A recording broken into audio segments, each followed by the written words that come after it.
Are we alive? Yeah! Hello. Hello.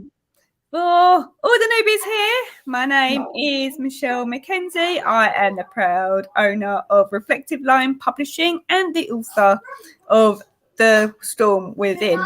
And with me, I have the amazing Majesta Dawn. Hi, Michelle. Thank you so much for having me today. It's all right. Glad for you to be here. So exciting. Yes.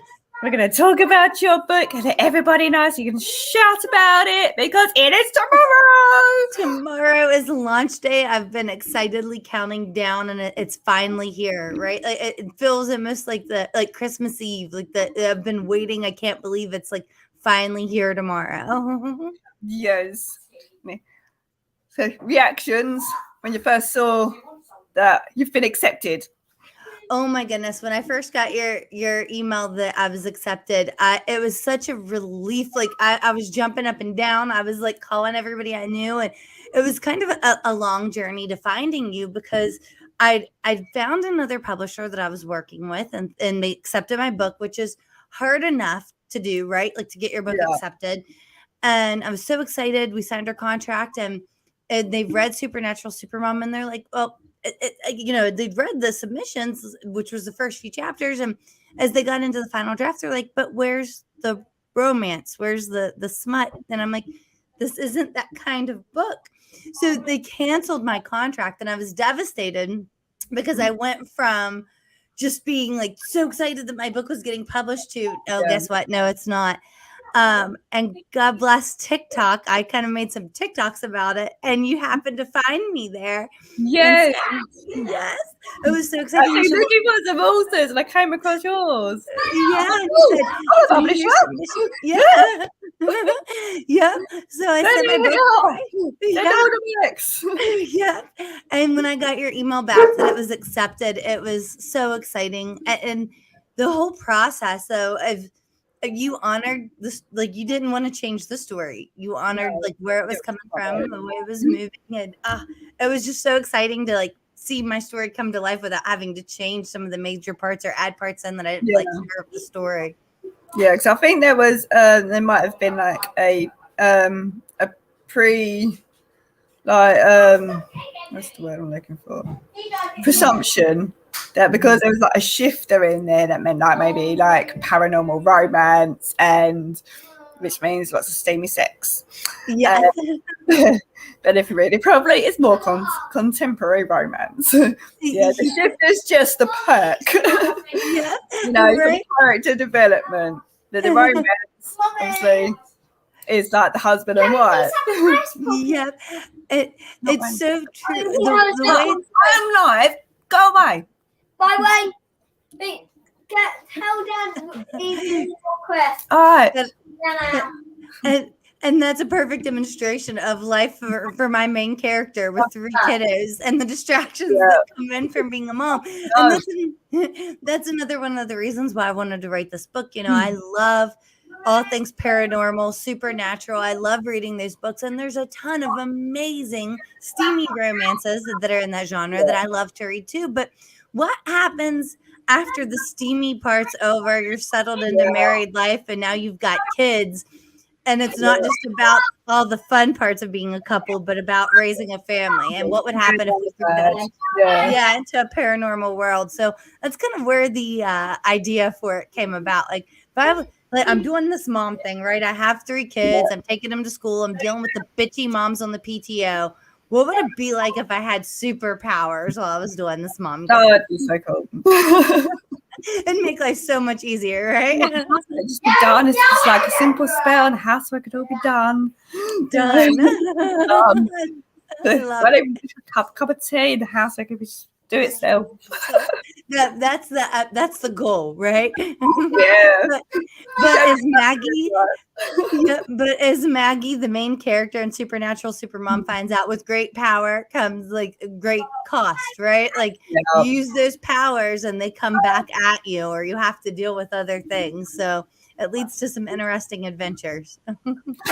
Yes, and then I sent you the cover. Now my dog's barking. Now, my dog's actually being quiet at the moment for once. Yes, the cover was so exciting when you saw it because and even just I have it right here on my desk. I keep it here. When you sent me the proof copy, it was like it's real. It's a book. Like this is actually happening now. It was so exciting to have that moment. It's different from knowing to knowing. Yeah, exactly. It's like okay, Like it's happening. It's here.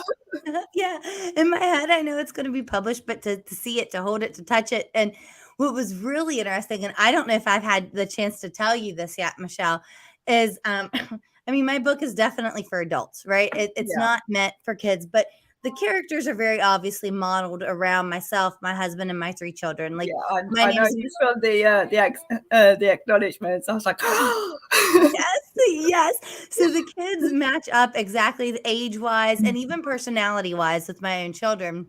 And my youngest is 6 now, but at the time that I started writing this book, she was about 1.5 years. So in the book, Daisy, although her name in real life is Daphne, Daisy is 1.5 years, and she has some magical powers. So if you can imagine, baby proofing your house for a toddler is hard enough, but if it's a magical toddler, so I told the kids, like, mommy's writing this book, and my youngest loved the idea of I have magical powers in this book. Like I could just float a cookie to me when I wanted or whatever. So she was really interested. She's like, I want you to read it to me. And I'm like, honey, this is not just like a little book, like a kid's book. Like, this is a novel. And once the day that this came, she's like, okay, read me your book.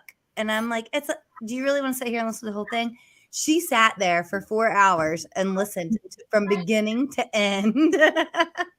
Which is good because it doesn't go graphic, it's only referenced. Yeah. So like at that age, they haven't got a clue what you're going on about. Yeah. And like the funny thing they're going to hear about is bottoms. So yeah, there were a few parts that I definitely just kind of skipped a couple sentences here and there. Like wording just a little bit. Just a little bit for her benefit. But yeah, it wasn't too extremely graphic. It really only so that is a book that you can enjoy, like I would say like a good summer read, like a cozy read, because you can enjoy it. And I really only had to edit out a couple sentences to read it to my 6-year-old. Now that being said, my 6-year-old loves all things Halloween, so a demon on the loose isn't that scary to her. My daughter loves demons. You know, she'd be all over it. Yeah. It wasn't for the bottoms. She'd be reading it herself. Hello, this is the one I'm talking about. What was you talking about? You like demons? Yes. I like demons. I like devils. That's enough, children. The busy life of a mom, right? And we don't have a ton of books out there that show that what it's like to be a mom, but still have that main character energy. So yeah, 100%. So how did you find the publishing process overall, as from the author side of it? You made the process exciting and fun. Like you took the stress out of it. The parts that I was worried about or stressed about, it was just like taken care of. And it was like you were there almost like my cheerleader through the whole thing. Like, okay, it's coming. Like, get excited. Here's this. Like, you let me not stress and just get excited. You took all the hard parts out of it. Yeah, thank you. Like take the headache out of the author side of it. I was a little bit surprised when you started your own. I'm like, you realise you're taking on the headache parts, right? The headache part. There's something about, and we talk about this a lot with some of the authors that I've interviewed on my podcast too. Like to sit down and write your own book blurb is hard, right? For your own book, because you've written this whole story. And you know all the parts and all the characters so intimately. And it's the same thing when it comes to editing your own book, right? It's your baby. You're so attached to it. When it's someone else's, you can kind of remove yourself from it. It becomes a little bit easier to step into those pieces. But the headache of when it's your own, it's tough. Yeah, 100%. Yeah, so Have you had any incomes yet for submissions? Yes, they've really just started coming in this week, so I've had a chance to review a few. There's a couple I'm really excited about, and it's just really wanting to give them that time to actually read, not just skim it, but read and make sure that it's going to be a good fit. Because I learned from my experience too, and I'm sure you can attest to this with other authors that you've worked with, is just because a story is amazing, right, it doesn't necessarily mean that it's going to be a great fit for that publishing company. And like what happened to me with my first one, they loved the story, but it just wasn't a good fit. And it's not a slight to them, it just wasn't a good fit. So I want to make sure that I'm honoring that as well for people that I work with in the future. It's not to say that someone's story is not great or doesn't need to be published, but if it's not a great fit, we're not going to do each other justice. Oh yeah, 100%. Taking your books out tomorrow. I'm so excited. My kids even know, they're like, "Hey mom, tomorrow's the day your book comes out." They're counting down too. Have they been counting down for you? They have been. Days and hours. Days and hours. We've got a countdown going. We are excited. So it's excited it's nerve-wracking. It's terrifying. Like it's gonna be other people are gonna be able to read this. It is going to be out there. But it's exciting at the same time. Have you told anybody? I have. I've screamed it from the rooftops all across social media and to friends and family. So it's super excited. One of the art copies I gave to my dad and his fiance, which was it was really funny because my dad's fiance, she was reading through it and she loved it and had great feedback, but I guess she was reading it out loud to my dad. And she said it was hilarious to watch him squirm anytime it would get to a bit where it was a little bit suggestive around my main character and her husband. And he would be like, okay, skip this part. So I think she had to edit out more when she was reading it to him than I even did reading it to my kid. Oh, it's great watching people squirm. Yes, so true. So it's one of those things that it's so exciting to have it out there. I hope a lot of people read it, but it is still nerve-wracking and very vulnerable, right? Yeah. So what was your favorite part out of writing your book? Oh, that's a good question. I think my favorite part was probably, I started writing this book 5 years ago and I only got a quarter of the way done and left it be. I never thought I was actually going to do anything with it. Yeah. And I came back to it and I reread it and some of this is pretty funny. Like, maybe I got a contract. I'm like, okay, now I need to finish it. And so then it's like just working furiously to get this first draft finished. So I'm just typing like crazy. And I set it down for like a week or two. And coming back to that and wondering like that fear of, okay, how bad is this really going to be? Now I have to reread what I just wrote. Is it good or is it terrible? And like making my own self laugh or forgetting the parts that I put in there. I didn't even remember writing that. It's almost like reading someone else's work. Yeah. Reading that story and seeing it all come together for the first time was probably, and like actually reading it, not just reading it on the keyboard, but reading the book was probably my favorite part. I know what my favorite part was. Sending you the email going, yes, bring more. That was so and exciting. Your reaction to cover on TikTok, that's priceless. Oh, I was nervous when I filmed it. Excited. I was like so excited, nervous. I think my hands were literally shaking. I don't know if you could see it in the TikTok, but to open that package up, and then my oldest, whom I'm constantly lecturing on social media safety, like you never put your personal, right?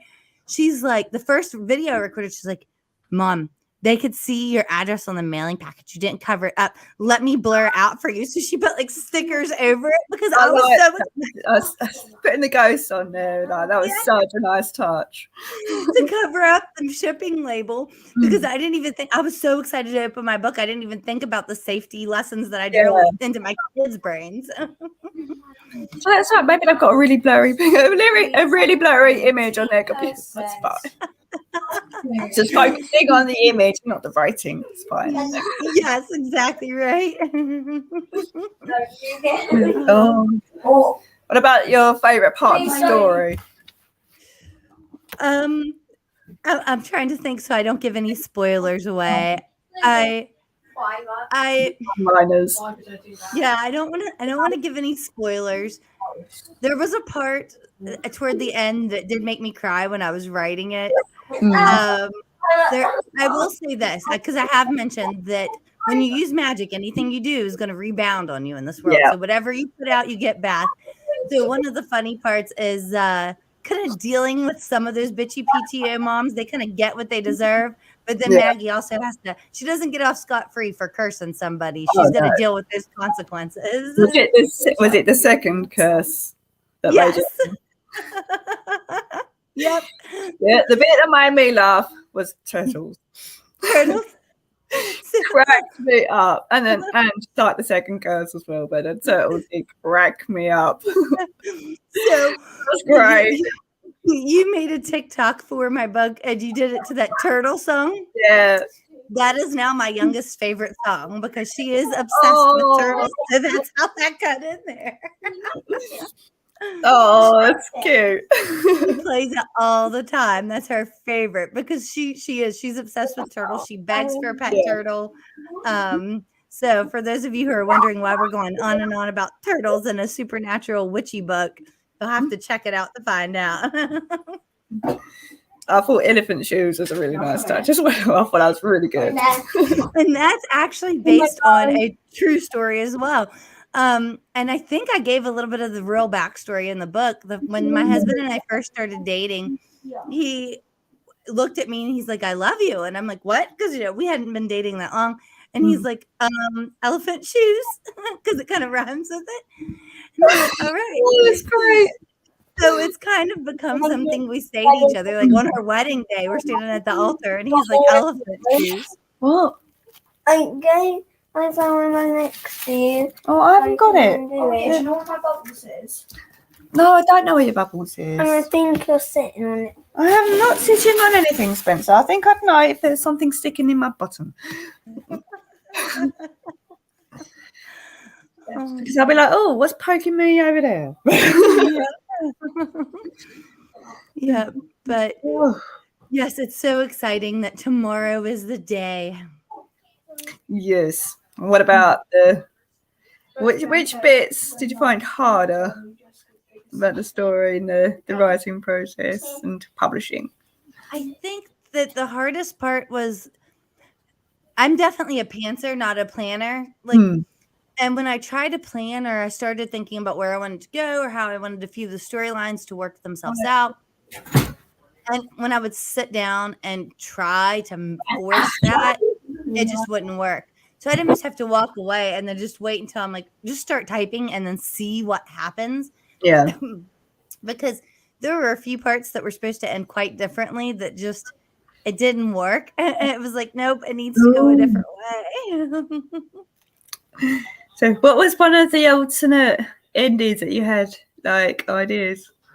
I don't want to spoil too much. Without spoiling the actual ending, the alternate endings.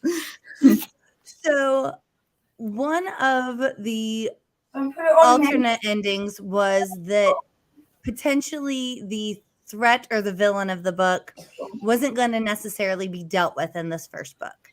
It may have been more in the second book. But now I'm thinking that there's always more villains. I've already started on book 2 for you. I can't wait to send you what I have so far. Yep, I can't wait to send you what I have so far. But it's kind of evolving and aging up to where, and actually that was probably a hard part too, because I did start writing this book when my kids were so much younger. Yeah. I had to kind of transport myself back to when they were that age to get in that space to finish those pieces. So book 2 will be caught up to present time. It'll be hopefully much easier. I need to get it finished and not wait another 5 years so that they're the same age. Cannot wait. I'm excited to send it to you. I haven't even sent you a little preview yet, which to be honest, I'm only a couple chapters in, so there's not much to send just yet. Have you done the synopsis for it? I have not, because that's my least favorite part. Fair enough. Well, you got the idea, like the hook idea, and the general idea. Send that my way. Yep. Didn't got something on the side. I know what's happening when you bring it when you send it my way. Yep. Well, and I guess it won't. At book 2, book 1, it's primarily Maggie, right, and her immediate family dealing with this threat, and the outside world is kind of against them, right? The rest of the town and the community doesn't really understand because it's a small town. Book 2, instead of just the threat basically being directly at her family, it's going to bring a lot more of her, not immediate family, but sister and father and things like that into the story as well. Oh, cool! And some more creatures, maybe. It's expanding the characters, the character growth. Yep, in the world. We may have some vampires in book 2. I'll throw out that teaser as well. Awesome. Cannot wait for that. Oh. Was waiting to hear back hard? Waiting to get your copy of your book? Of course. Well, I am not good at waiting. I am not patient. I am terrible. Yes. All now. Yes, exactly. I am terrible at waiting. So that was the hardest part. Like the anxiety, the nerves, waiting to hear back. Definitely not easy. Which explains why you were shaking, as you said, like when it finally. Yes, it's like finally it's here. I can't wait. And it took everything to even not just rip it open like on the porch right out of the mailbox. I'm like, okay, I have to record this. I promise. I'm gonna run upstairs. There was a note in there as well. I don't know if you actually saw it. Like excitement of pulling the book out. Oh, you did get it. I was thinking, oh, what's the chances? You were so excited about the book. Like you've completely forgotten the little note. Nope, I found it and I actually keep it in the front cover. Nice. Yep, I did. I love it. So you'll have another stream tomorrow for on YouTube, Facebook. Wonderful. I know so many platforms to keep up with these days. Definitely just let me know. But yes, I'm so excited to celebrate tomorrow. Get some of your book sales in. Yes, absolutely. Awesome. I believe there is an order already as well on one of the other platforms. So there's 2 that's been bought. Wonderful. Which is a good start. Really good start. I'll be sending, hopefully, as soon as I can find a working printer, I can send over some printouts to publicize your book. That little posters and stuff. Well, I'm so excited. If you had a printer, I'd send it your way through email, but I don't know if you're going to print it. Oh, I don't have a color printer, unfortunately. Never mind. I'll send it your way anyway.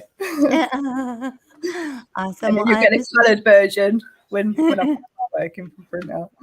Awesome. Well, I am so excited and I can't wait to chat with you tomorrow when we touch base and celebrate official launch day.